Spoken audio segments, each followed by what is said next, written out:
All right, everybody. Good evening. This is the Exercise Science and Culture Show. My name is Matt Hines.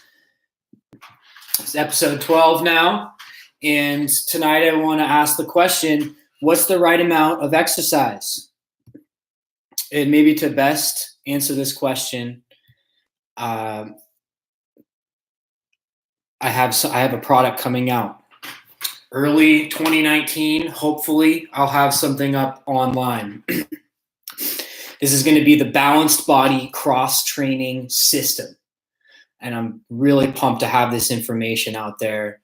I'm working to organize all of this right now. I think it's going to be, what it is. It's going to be a database of complete exercise routines organized into levels of difficulty. One of the goals of the system is to help you in determining what the right amount of physical activity is for you. At the end of this episode, I want to take you through one of the level 1 routines, so you can skip ahead if you want to try some movements. So, to try to answer this question today, I think the first consideration is remembering this. It's supposed to be fun. There are so many things that you can do. That don't cost any money, don't take much time. Don't feel that you have to do something that you don't want to do. You might have to try some different things, try a variety of things. And then once you find something, you will have no problem getting enough exercise. You won't even think about it. But as for actually quantifying how much is enough, I want to turn to an article. I'm just going to read this really quick. This is Edward Laskowski. And he's actually just talking about the Department of Health and Human Services, DHHS, recommendations for exercise for adults. How much should the average adult exercise every day? So they recommend, this is a weekly recommendation. They recommend that you get at least 150 minutes of moderate aerobic activity or 75 minutes of vigorous aerobic activity a week. This could also be a combination of those two, moderate and vigorous. The guideline suggests that you spread this out during the course of the week. Try to spread this out a little bit, 150 minutes. They also have a recommendation for strength training. They say that you should do strength training exercises for all major muscle groups at least 2 times a week. Aim to do a single set of each exercise using a weight or resistance level heavy enough to tire your muscles out after about 12 to 15 repetitions. So, and this is just one recommendation. There are a number of others, but many of the ones that I've seen, they're along these lines. And I think that this in general is a pretty reasonable goal. I think this is worthwhile to try to get this to. I think it's worthwhile to look at it this way, time your activities, and try for 150 minutes. That could be ultimately your goal. But I want to dive a little bit deeper into a few aspects of these guidelines. I want it to be known that there are many ways to stimulate and strengthen the aerobic systems. What is aerobic? It's one way to look at this is it's sustaining a metabolic equivalencies rating, METs, which I talked about last week. It's getting up to a certain level, higher, for bouts of at least 90 seconds, which will be getting you into the aerobic threshold where you're actually using oxygen as part of your exercise. And prior to that, that's anaerobic activity. You're not actually utilizing oxygen in order to sustain your movements. And the point I want to make tonight is that you do not necessarily need to move continuously in order to be doing cardio or aerobic work. You can do something like this where you're going to be sprinting or working at a really high pace for a short period of time. It could be just 5 seconds or 10 seconds, 15 seconds maybe. And when you're doing like weightlifting, you may be boosting your METs super high, way above that aerobic threshold. And then you may take a break, at which point the METs will decrease over time. And in order to do aerobic interval training using with weights or while sprinting, you would just want to stay above that threshold. So right about when you're at your METs are dropping down below that aerobic threshold, do another set and you'll get back up here, boom, and you can keep it up like that for an extended period of time, and you can fulfill this aerobic requirement. Yeah, so this is the interval training approach, and I love intervals because you can kind of satisfy both the moderate and the vigorous parts of the aerobic recommendation at the same time. And I think there's just a little bit of a misconception around what constitutes an aerobic activity. I think that sometimes folks might think that this means you have to go into the gym and you have to stay on a piece of cardio equipment for a given amount of time, 20 minutes, half hour, or even an hour. Like if you like doing that, then by all means, that's fantastic. But it's not the only way. You don't even need to go to a gym in order to get your METs up to a certain level so that you fulfill this aerobic requirement. So now bringing it back to what is the right amount. If you do the math, if you can do 30 minutes of interval training 3 times a week, then you will definitely meet this goal. And don't forget also to count activities of daily living. If you know that you went grocery shopping or something and you unloaded all of the groceries and you had to climb to the second floor every time you did that, that counts. You're probably going to be breaching that aerobic threshold for a certain amount of time. So you can count that definitely. And you can maybe cut down on the time that you're spending with organized exercises. You might not even need to do organized exercise if you are active enough for your job or just with that day-to-day activities that you do.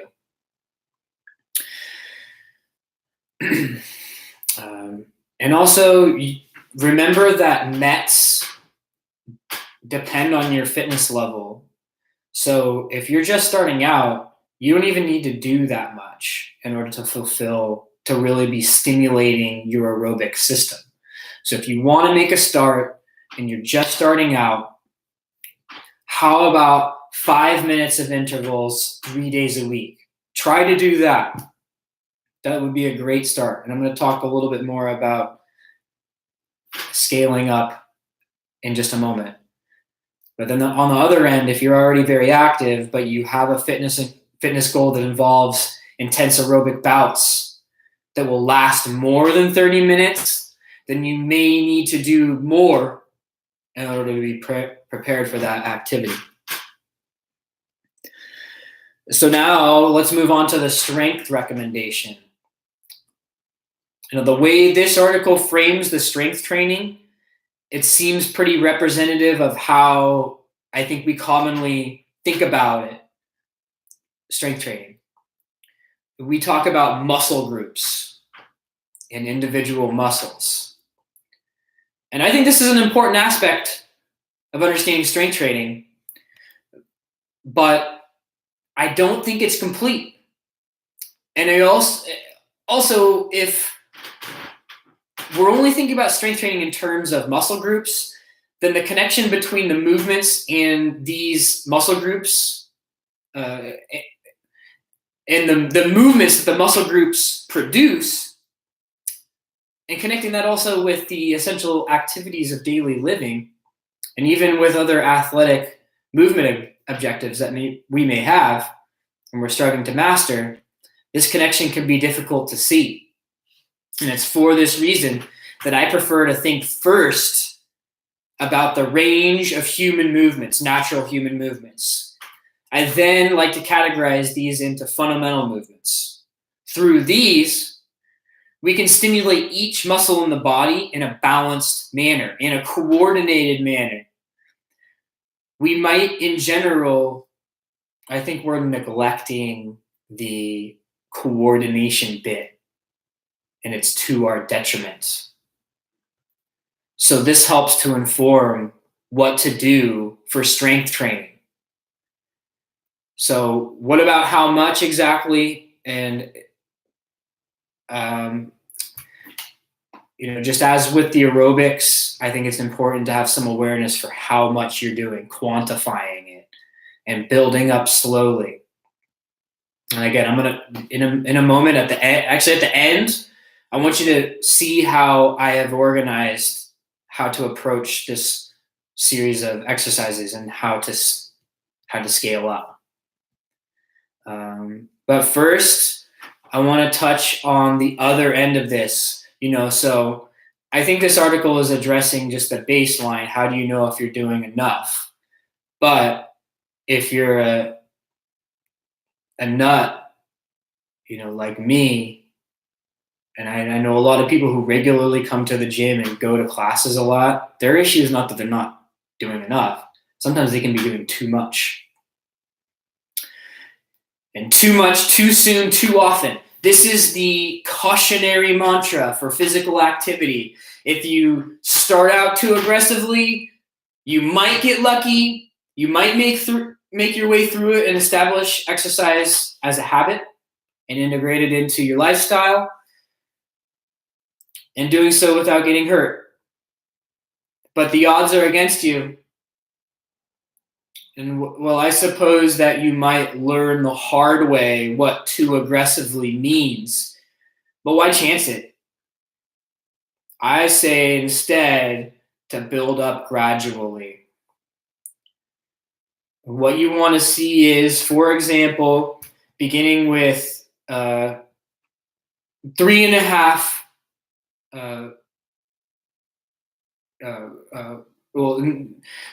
Begin with 3 5-minute bouts of organized exercise on the first week. 3 bouts of 5 minutes. Super doable, right? And so if you're not currently exercising, start there. Do some core balance and mobility routines that I have up on YouTube. You can do those exercises anywhere. And then on the next week, try going for 3 10-minute bouts. Next, do 3 15-minute bouts. You see what's happening here? We are gradually building up to meet the guideline for physical activity. But I want to add something to this. I want you to understand the wave training principle. So on the 4th week, I would go back to 3 different 10-minute workouts. Now you can call this a deload week. It's sort of a rest week. Now from there, on the 5th week, we can do 3 15-minute workouts. And then we can do 3 20-minute workouts. And then we can do 3 25-minute workouts. And then we would go back to 3 20-minute workouts. Okay, so you see, this is calculated, this is systematic, and it will increase your likelihood for success, adhering to an exercise program, not getting hurt. And that's how you would, that's for starters. Now let's take somebody on the other end who is consistently active currently. If you're consistently active currently, this is for you. You are clearly meeting the minimum guidelines for exercise. For you, you need to make sure you're not doing too much, or this is going to increase your likelihood of injury, and it will decrease your performance. And indicators for doing too much include chronic sense of fatigue, difficulty sleeping, loss of lean mass, and thus negative influence on body composition, because for some, there will be an associated loss in lean mass while holding on to fat. So your body composition will actually decline. And this is common. This commonly happens. If you're doing too much, it's creating a stress response. Your body's not going to let go of that fat when it's in stress response. It may even put on more fat. This happens. In addition to these metabolic responses, symptoms of chronic musculoskeletal overuse will present. So you got your lower back, your knee, shoulder pain. Those are most typical. And even assuming you have perfect body mechanics while exercising, if you do too much too often, something will give. But you can also see if you don't have great body mechanics, you're not going to be able to do as much before you break down. In either case, this pain, however dull, this is an indicator that it's time to deload. Scale down the volume, scale down the intensity, and also scale down the skill level. Do simpler movements for a time. And while you're there, reassess your body mechanics, even with lower level exercises. Take a look at it. I actually was doing this movement, and you can assess me in a minute. Am I symmetrical when I do this stuff? Level 1 activities, which these are very simple movements. But what I noticed is I did not have perfect body mechanics in all these movements. It's very humbling. You should definitely give this a shot. I don't care at what level you are. Okay? From time to time, it's going to be beneficial to just scale down and try to refine your body mechanics. Do everything perfectly symmetrical in all your movements. And, this is the ego. Don't be dominated by your ego. It's just going to hurt your performance. So, in summary, okay, if you can build up to 3 bouts of 30 minutes of varied intensity exercise, including some strength building, you're going to be living well. You're going to be fit. But I would also recommend that you focus on the fundamental movements, focusing on doing these movements gracefully. Build up slowly. Use the waves training approach. And most importantly, do something that sounds fun. Okay, let's go. Let's do some movements. But before we start the movements, let me check in here. Oh, hello, everybody. Jeffrey Proctor checked in. Shannon Reed, Rick Mercurio, Jose, Aaron, Diane, my mother, and Heather Donnelly. Good to see you guys. Okay. I'm going to go through the level 1 movements. Just one moment as I pull these up. And so follow along. You can do this literally everywhere. And even if you're not a fit person, so at level 1 in this Balanced Body Cross Training program, this is for folks who are not able to stand up comfortably unassisted. Okay, so really this is for everybody. And but even if you are, like I said, I challenge you to see if you can do these. Look at yourself in the mirror when you do these, or take a video, and can you do them with perfect symmetry? Give it a shot. You might be humbled. And actually, I'm going to move into another room while we do this, because these are actually, you can do bedside, but you can also do this just seated at your desk at home. Okay, so the first activity, this is going to be a all I'm going to do is I'm going to lie on my back, and I am going to reach my hands and reach with my heels as far as I can go. I've got Freddie with me here. He's hanging out. Okay, so I'm going to reach and I'm going to hold. Oh, and by the way, for each of these exercises, the first time I do it, I'm going to go through this routine 2 times 20 seconds each movement. Okay, so that's an overhead reach. Oh, I'm sorry. I'm just going to do this 1 times 20. So and then once I can do this 1 times 20, I'm going to progress. I'm going to do it 2 times 20. And then once I can comfortably do that, I'll do it 3 times 20 seconds each movement. And then once I can do that, I know that I'm probably going to be ready to go on to the level 1.5 exercises, and I can try those. Okay.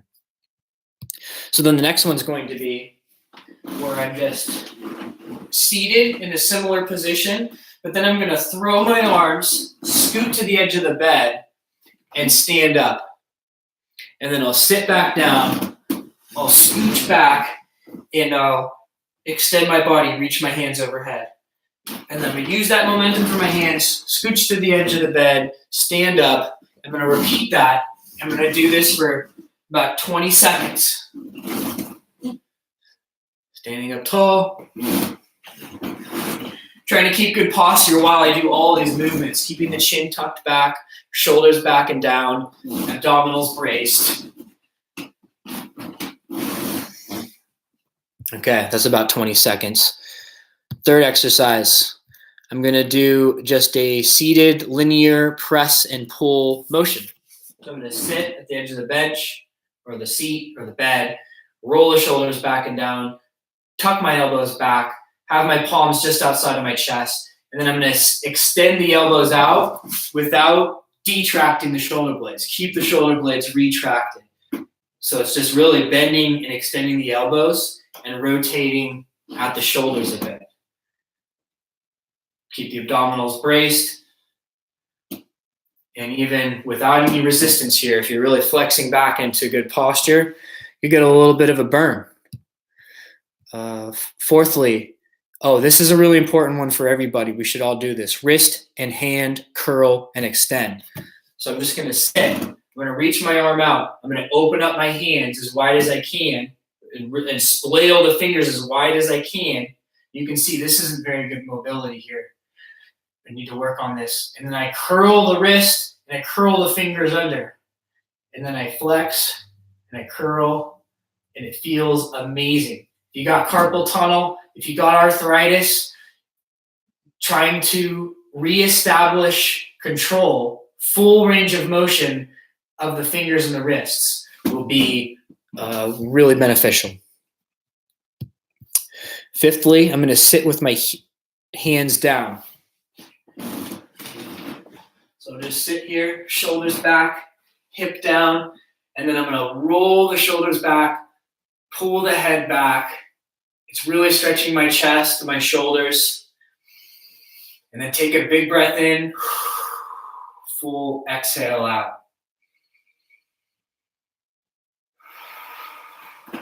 Really great chest opener. The next one I'm going to do is I'm just going to step laterally in and out.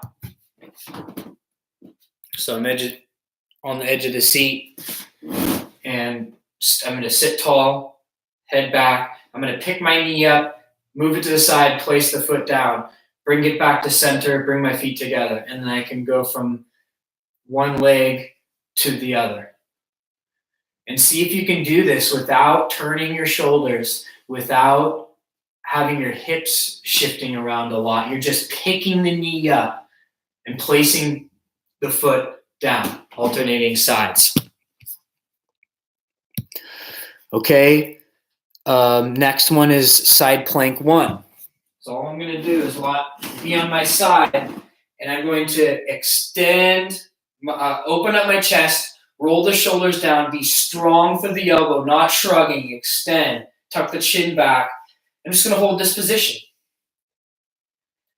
And then I'm going to do it on the other side. And now Exercise 8 is the supine or seated thoracic